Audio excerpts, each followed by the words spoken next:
Assalamualaikum warahmatullahi wabarakatuh. In this video, we would like to explain about humanistic approach. And before that, let me introduce ourselves. My name is Manalini and my name is Fatima Zahari. Okay, in this video, we would like to explain about humanistic approach. Actually, humanistic approach, there are many kinds of humanistic approach. But in this video, we only explain about humanistic approach in ELT. So what is the humanistic approach in ELT? Humanistic approach in ELT is an attempt to respond to these needs, and its basic principle is in shifting the focus in education from teaching to learning, so that the teacher is no longer the focal point in the class but someone who facilitates the process of education. In humanistic approach, there are 4 methods which are generally considered to reflect the philosophy of the humanistic approach, such as first is silent way, suggestopedia, and community language learning, and the last is total physical response. And humanistic approach has some opposition in seeing and believing the whole person is unique. And so the humanistic approach of teaching are very new in teaching context. The goal of teaching is universal. Learning about suggestopedia, silent way, community language learning, and the total physical response gave much insight to reflect over. Okay, the next one, I would like to explain about the history of humanistic approach. In the early 20th century, behaviorism was on the rise. The behaviorist perspective held that behavior was the only observable phenomenon related to mental processes and therefore was the sole area with which psychology should concern itself. Behaviorists did not believe it was of any value to study through memory, emotion, or any other non-objective process. Psychoanalysis developed at about the same time as behaviorism and held that observable phenomena were only the superficial manifestation of unconscious impulse. Psychoanalysis, such as Sigmund Freud, assumed that patients didn't understand their own motivations, and so their therapeutic approach was to help their patients uncover the hidden urges that drove behavior. In the 1950s, a group of psychologists began to develop a theoretical perspective very different from both behaviorism and psychoanalysis. Humanism arose as a reaction to these dominant forces in psychology but found its roots in classical and Renaissance philosophy that emphasized self-realization, that is, the ability of human beings to intentionally grow and develop psychologically, intellectually, and ethically. The development of humanism was also bolstered by similar philosophical movements in Europe, such as development in phenomenology and existentialism. Okay, for the next is about learning model. In humanistic applied, there are 4 kinds or 4 types of humanistic approach. First is applies psychological counseling techniques to learning. And second is learners in the classroom were not regarded as a class, but as a group in need of certain therapy and counseling. And the third is basic procedures of TLL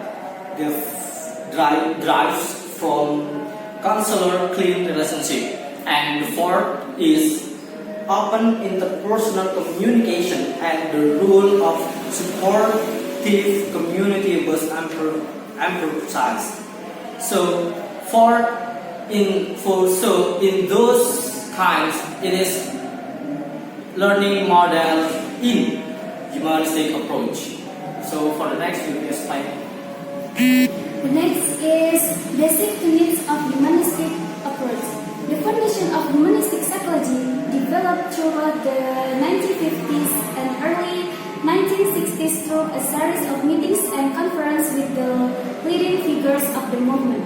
Psychologists such as Carl Rogers, Abraham Maslow, Rolme, Clark Moskowitz, and Carlos Bogler were key players in laying out the fundamental principles of humanism.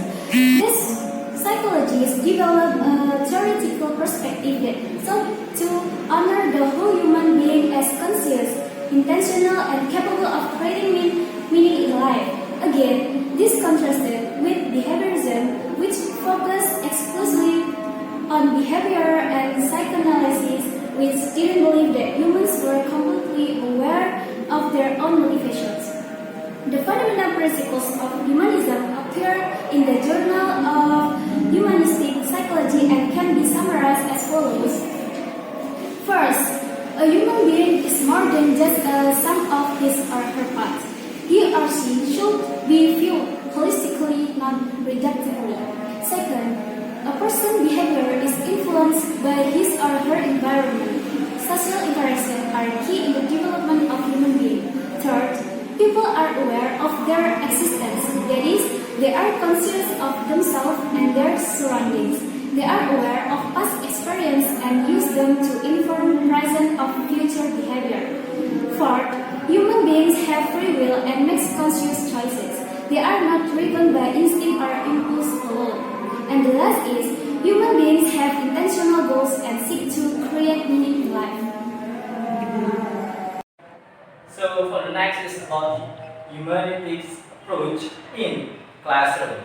In here I have 5 types theory for humanities approach in classroom. First is show positive regard for students, and second, spread students from their actions, accept them for who they are rather than for how they act. And the third is encourage personal growth by providing students with choice and opportunities to initiate learning activities and establish goals. And fourth is use contracts and allow students to evaluate their learning. And last is facilitate learning by providing students with results and encouragement. So those are the theory of humanistic applied in the classroom. And for the next is The next is founders of Humanistic Approach. First is Abraham Maslow. Abraham Maslow expanded the field of humanistic psychology to include an explanation of how human needs change through an individual's lifespan. Abraham Maslow, his theories focus on individuals and whole people rather than sets of symptoms. The second is Carl Rogers. He believed that for a person to grow, they need an environment that provides them with genuine acceptance and empathy. Humanism would concentrate upon the development of the child's self-concept. If the child feels good about him or herself, then that is a positive start. Feeling good about oneself would involve an understanding of one's strengths and weaknesses and a belief in one's ability to improve. Learning is not an end in itself. It is the means to progress towards the pinnacle of self-development, which Maslow terms self-actualization. so for next is about concept of humanistic approach in ELT. Where first is the concept aware of the individual learner's developmental readiness, and second is offer their students problems to solve. So the teacher should make it solve for the students. And the third is allowing a combination of language learning, theories, and their own experience. So the students talk about their experience, and The last is about aware of the motivate their students. In here, there are two types of motivation to motivate the student. First is extrinsically motivate. It means that test and exam. And second is intrinsically motivate. It means solution will be a reward in itself. So those are is the concept of humanistic approach in ELT. Okay. The next is strength and weakness. For the strength, the humanistic approach sees each person an active agent in their own life and the paths they take. Second, the approach encourages people to take their life into their own hands instead of relying on outside influence on their life. Third, it focuses on conscious experience or self-progression through life. And then, better achievement at all grades and for all subjects, because group discussion and cooperation promote discovery, development of higher quality cognitive strategies. And for the weakness, for the first, the approach rejects scientific methods. Second, the emotions of people are external, subjective, and cannot be studied objectively. Third, the humanistic psychologists put too much hope in the people to be able to take their life in their own hands, as sometimes the environment influence is too hard to overcome.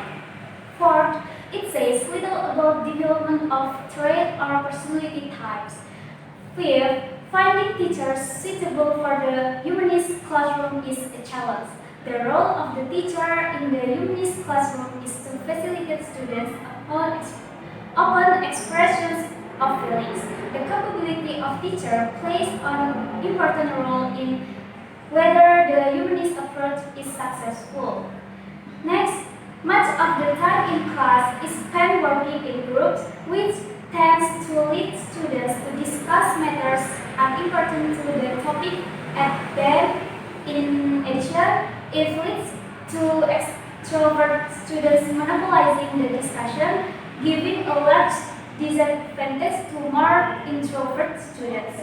And the last is the humanistic theory has been criticized for promoting self-centered learners who cannot take criticism.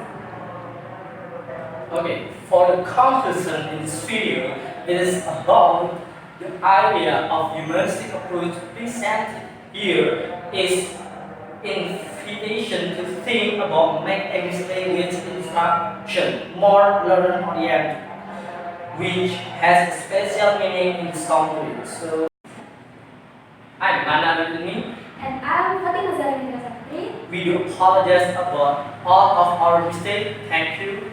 Wassalamualaikum warahmatullahi wabarakatuh.